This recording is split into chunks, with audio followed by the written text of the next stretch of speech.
આપણે મૂળ નિવાસી, મૂળ આદિવાસી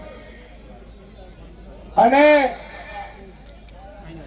ભગવાન બિરસા મુંડાના સંતાનો છીએ, પણ ભાજપ એક વખત નહીં, બે વખત નહીં, ત્રણ વખત ભગવાન બિરસા મુંડાની આશીર્વાદ લઈને નીકળેલા ચેતરભાઈ વસાવાને જેલમાં નાખવાની કોશિશ કરે છે. મિત્રો અને જડબા પાર જવાબ આપવાનો છે આપણે. મિત્રો આજે મને દુઃખ થાય છે કે 18 દિવસના બાળકને જે ધરતી ઉપર જન્મ લીધો એની ભૂલ શું છે, એનો ગુનો શું છે, એને 18 દિવસમાં શું ગુનો કરી લીધો કે આ પાપી ભાજપ એ આપણા 18 દિવસના એ આદિવાસી સંતાનને જેલમાં પૂર્યા છે. મિત્રો ધરતી ઉપર હજી જન્મ લીધું છે, હજી તો એ દાણો પણ નથી નાખ્યો અને આ ભ્રષ્ટ તાનાશાહી ભાજપે આ 18 દિવસના સંતાનને જેલમાં પૂર્યો છે. હાથ ઊંચા કરીને જવાબ આપવા બોલાવાનો ચાલ. જો બદલા લેવો જોઈએ કે ના લેવો જોઈએ? લેવો જોઈએ કે ના લેવો જોઈએ? મિત્રો આજે ચેતરભાઈ વસાવા હું આજે જોઈ રહ્યો છું તો મને એક વિચાર આવ્યો મિત્રો કે આ ભાજપ શું કામ આદિવાસી સમાજને ભણવા નથી દેતું ને અને જાગૃત નથી થવા દેતું ને એ આજે મને ખબર પડી મિત્રો. આ મેદાન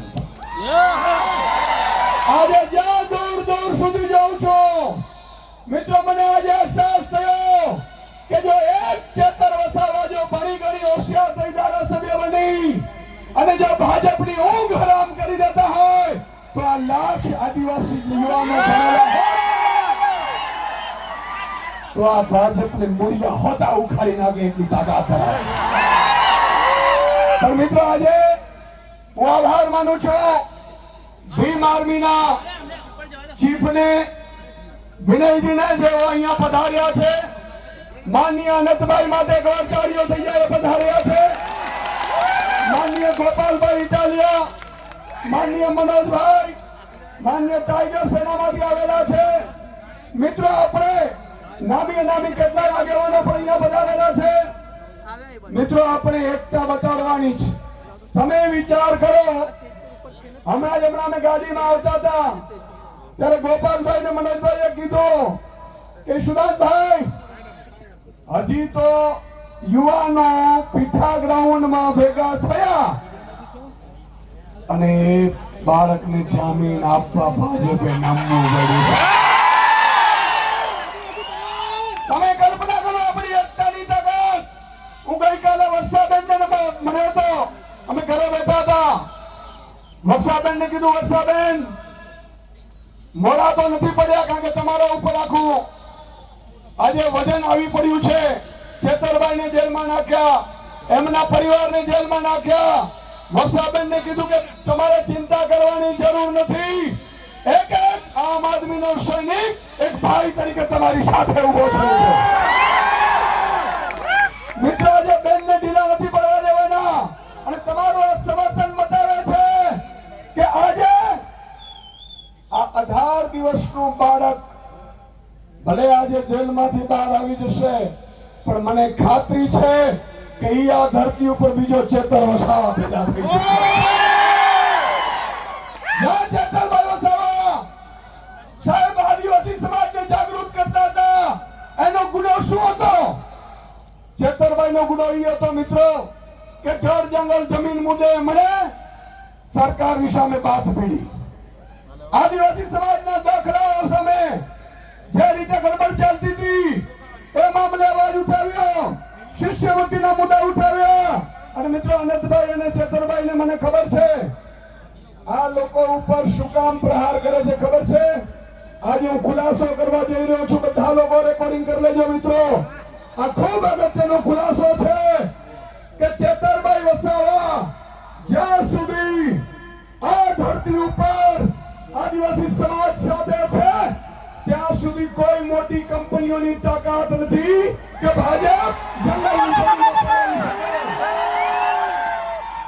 એટલા માટે છેતરબાઈનો કાંટો કાઢી નાખવા માટે સરકાર ઉપસ્થિત થઈ છે। મિત્રો, એને ખબર છે મોટી મોટી કંપનીઓ, જેમ તમે જુઓ છત્તીસગઢમાં મોટી મોટી કંપનીઓ આવી ગઈ જંગલોમાં। મિત્રો, આ લોકોને ખબર પડી ગઈ કે છેતરબાઈ જ્યાં જાય છે ત્યાં 10-10, 20-20 હજાર આદિવાસી યુવાનો ભેગા થઈ જાય છે।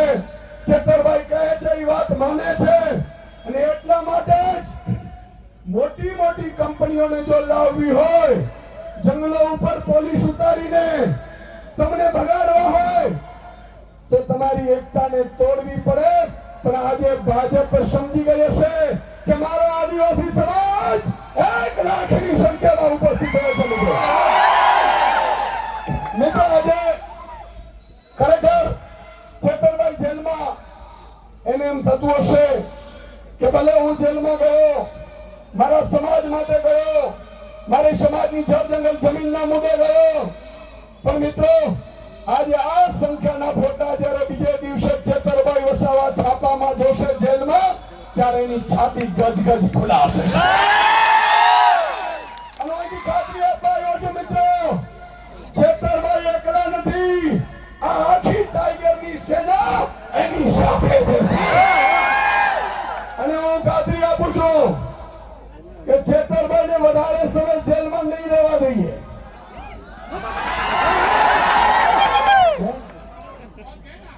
છેતરબાઈને વધારે સમય જેલમાં નહીં રહેવા દઈએ।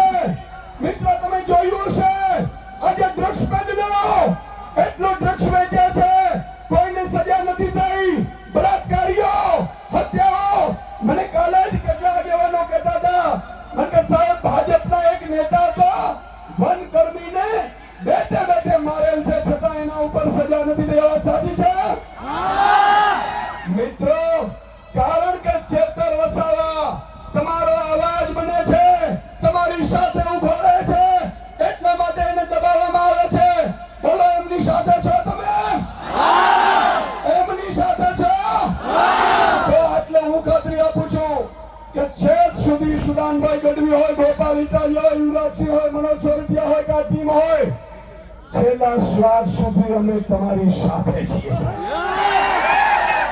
અને વધારે સમય જેલમાં નહીં રહેવાની આજે આમ આદમી પાર્ટીની 8 લોકોની મોટી વકીલોની ટીમો સુપ્રીમ કોર્ટ, હાઈકોર્ટ તમામ સ્તરે ગોઠવાઈ ગઈ છે, પણ તમારે એકતા રાખવાની છે। મેં કાલે સાંભળ્યું આદિવાસી સમાજમાં ભાગલા પાડવા માટે કેટલાક ભાજપના નેતાઓએ ષડયંત્ર રચ્યું છે, બરોબર કે નહીં? એવું કહે છે કે આ લોકો ફસાવે છે, હવે એમને સજા તો અપાવડાવી દીધી, પણ હવે જીક જીલાતી નથી આ દ્રશ્ય જોઈને મિત્રો। અને એટલા માટે આજે આદિવાસી સમાજે એકતા બતાવી છે।